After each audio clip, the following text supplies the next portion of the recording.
More Sharpies here. Yeah. I'm going to pour a whole bunch in. In the world of classic automobiles, few race cars capture the imagination. Inspired by the iconic Daytona Coupe of the 1960s, the Type 65 Replica allows enthusiasts today to embark on their own journeys to recreate these legendary masterpieces. At Johnson County Community College, a volunteer group of students will begin their own journey this year. Right, let's see your phone. And this is what Al showed earlier. The journey of the Type 65 as a replica begins with the Daytona Coupe and the races of the 1960s, built by Carroll Shelby for Ford with a simple goal. Shelby was a kind of like an independent car maker at the time. I mean, he was a race car driver, but ultimately he wanted to produce his own car. He really wanted a race car, sports car that from America that would be able to beat Ferrari, and started with a chassis from England, the AC Cobra, or well, at the time it was called the AC Bristol, but gave it the name Cobra. Mated it with a Ford V8 engine, and that car was very successful on the racetrack. But that was American racetracks, which are a lot shorter and tighter courses. And what he really wanted to do was take the car to Europe and beat Ferrari. So they could not do that with the original Cobra because it just wasn't aerodynamic enough. The top speed was not high enough. So one of the guys that he worked with was Pete Brock. And young Pete Brock was a car designer and basically pinned the design of the Daytona Coupe. So same chassis, same engine, but this aerodynamic body, and that immediately gave them the speed they needed to go race in Europe. And the car was very successful. It did beat Ferrari. They almost won the championship in 1964, and then they clinched it in 1965. So it's like an iconic race car. It only raced for 2 seasons. They only made 6 of them originally. At that point, Shelby and Ford had a contract to develop the GT40. And so really the Daytona kind of got pushed in a corner, literally. And those cars almost didn't survive, actually. But to this day, the only American sports car to win the GT title, and probably one of the most valuable in terms of how much it would cost to buy one. After finalizing the purchase in the 2025 spring semester, the department begins putting its ideas into practice with the student groups. Well, once the car was on its way and we kind of had a date, I mean, literally, I think this was the week before the fall semester started when the car arrived.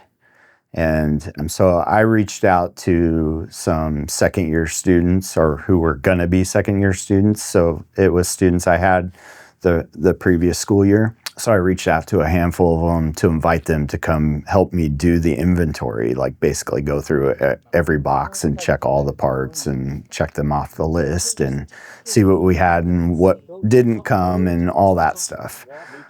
They were also kind of like the thought was not just to have them do inventory, but be kind of those initial team members to kind of get things started. So we had a kickoff event where we invited the Cobra Club. Mr. Hill called the Mid-America Cobra Club for this show.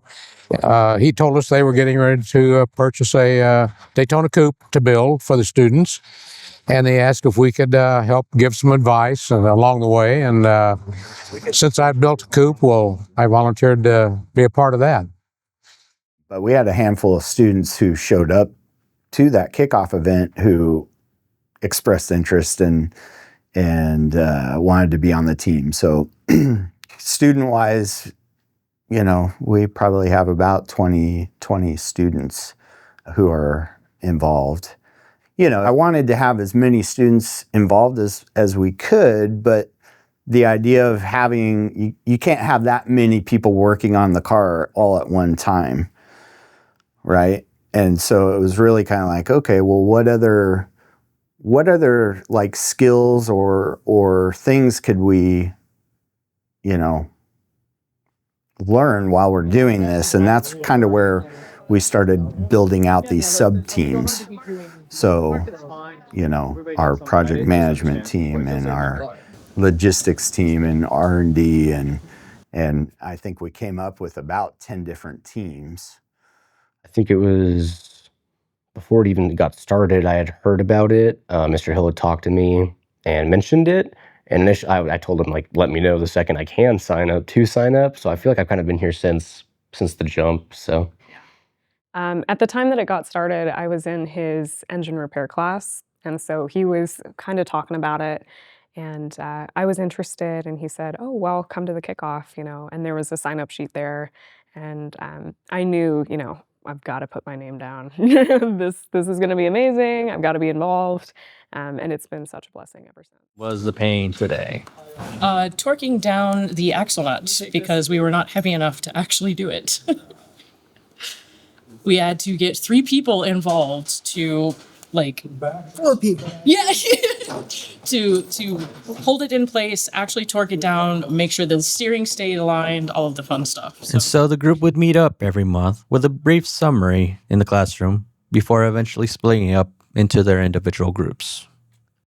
Are you making a list? Who else? the very first thing I think that we did and that I was a part of was removing the unfinished fiberglass body, which is still unfinished at the moment, off of the chassis and getting it separated. And we built a wooden frame for it, which was pretty cool. That was neat. We got everybody involved. There's people prying nails apart and people drilling stuff together, and it was a fun mess initially, right? We're much cleaner now, I think, compared to where we started. Oh my goodness. I would say it's very interesting to see, the perspective from generation to generation, because most of the students working on this vehicle are under 30, like Zane and I are.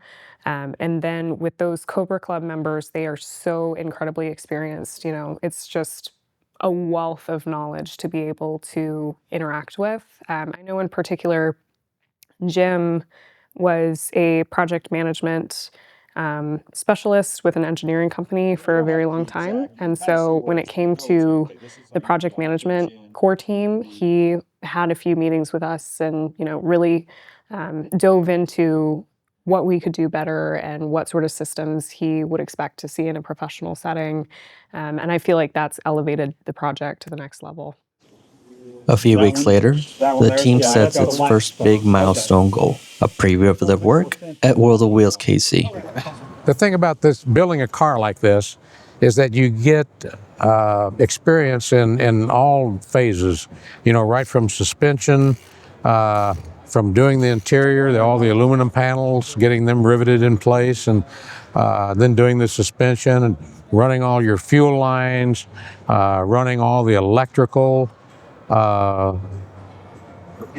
transmission. You get experience in basically all forms of car maintenance and construction.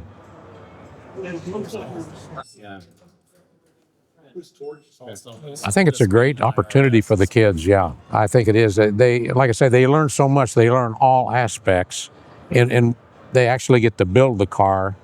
So, when they have a problem, they know where to start looking. As a good automotive tech, that should be part of your training. You, of course, when you're working for a dealership, a Ford dealership or Chevy or whoever, they have a lot of, ways they can help. They've got all the information, and they've got routines that they can run to check for these problems.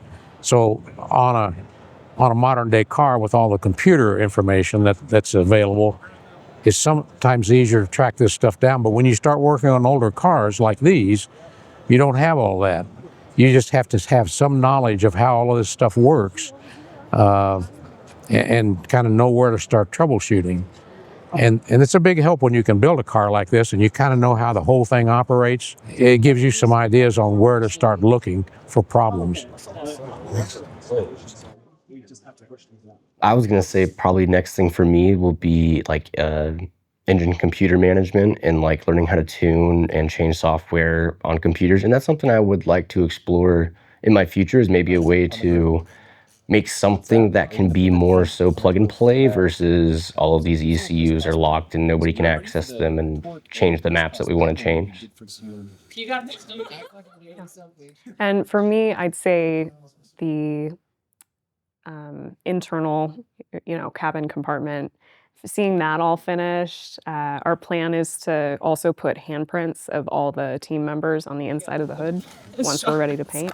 So I'm really excited to be able to personalize it and really make it a showpiece for the program. And I feel like all the little details of, paint and what fabric we use on the seats, or what we do with the interior display panel, or, the handprint thing, that's all a way to leave our mark on this incredible project. As the group finishes up the semester with the goal of showing off their progress at World of Wheels met, they look forward to the next school year with new ideas, new recruits, and on the horizon, the finished paint job.